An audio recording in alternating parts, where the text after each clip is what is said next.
Nous allons ensuite donner la parole au prochain intervenant, Azwa Adkassi, qui est le président de la Ligue des droits de l'homme kabyle et qui va nous parler de la situation des libertés, des droits et libertés en Kabylie aujourd'hui. Merci Yann. Mesdames, Messieurs, honorables assistance, bonjour, Azoul. Monsieur le député, merci de me permettre à moi, en tant que président de la Ligue kabyle des droits de l'homme, de me faire le porte-voix des sans-voix.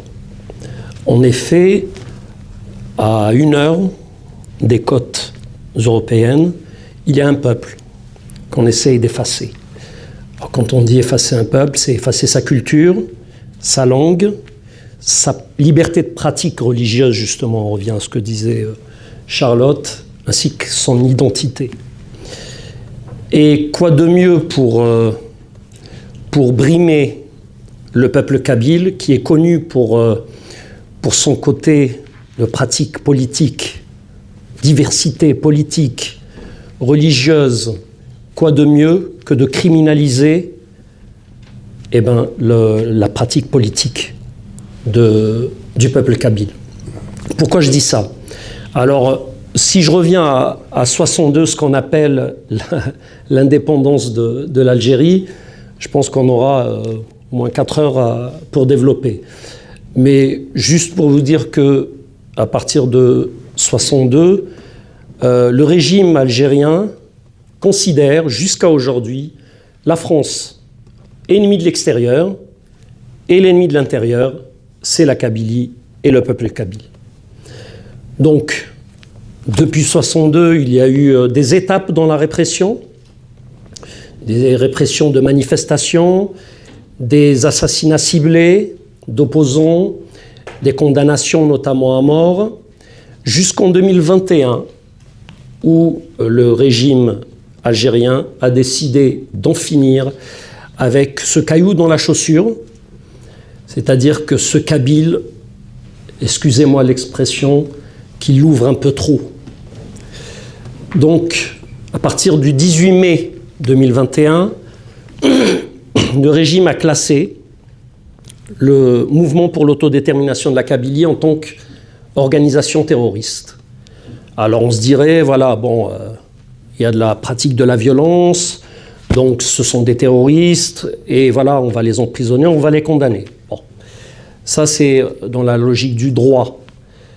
Ceci dit, la criminalisation du MAC et sa classification en tant qu'organisation terroriste est un petit peu l'arbre qui cache la forêt, la face apparente de l'iceberg.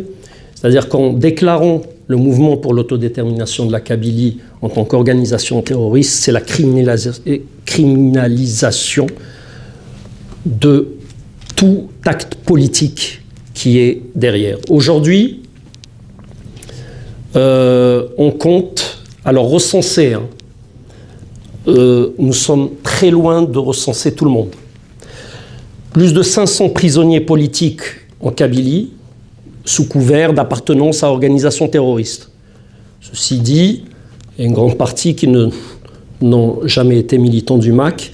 Et ce qui est le plus frappant, c'est qu'il y a 38 condamnés à mort dans une affaire qu'on appelle l'affaire Larva Nathirethen. 38 condamnés à mort et 7 condamnés à mort par contumace.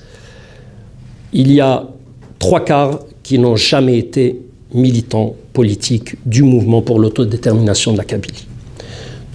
Donc ça revient à mon préambule en disant que cette classification d'un mouvement politique pacifique que nous soutenons en tant que Ligue kabyle des droits de l'homme, parce que le droit à l'autodétermination des peuples est inscrit au niveau des Nations Unies et que l'Algérie, paradoxalement, a signé tous les traités concernant le droit à l'autodétermination. Par contre, elle l'utilise pour soutenir d'autres peuples. À leurs yeux, apparemment, ils seraient plus légitimes. Par contre, ils le criminalisent pour le peuple kabyle. Avant de finir, j'aimerais... alors ça, en effet, il y a, on parle de ça aujourd'hui Parce qu'à 1 heure des côtes européennes, ce qui se passe en Kabylie est fait dans l'indifférence assez surprenante des pays, des démocraties occidentales. D'où mes remerciements à monsieur le député de nous recevoir aujourd'hui. Ceci dit, on a des cas ici en France. Il y a eu Boualem Sansal. On a essayé de négocier avec le régime algérien qui ne comprend que le langage de la force. Je me souviens que M. Barrot, ministre des Affaires étrangères, s'est déplacé en Algérie. Il est revenu sans Boualem Sansal.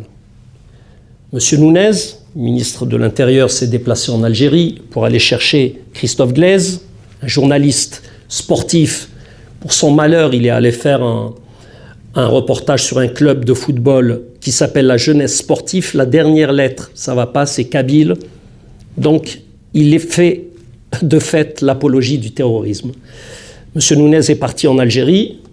Il est revenu sans Christophe Glaise. Jusqu'à quand ce régime va avoir les faveurs des démocraties occidentales et jusqu'à quand les démocraties occidentales vont agir avec ce régime d'égal à égal? Ce n'est pas possible. Ce régime ne comprend que le langage de la terreur. Nous sommes bien placés, nous, Kabyles, pour vous le dire. Merci.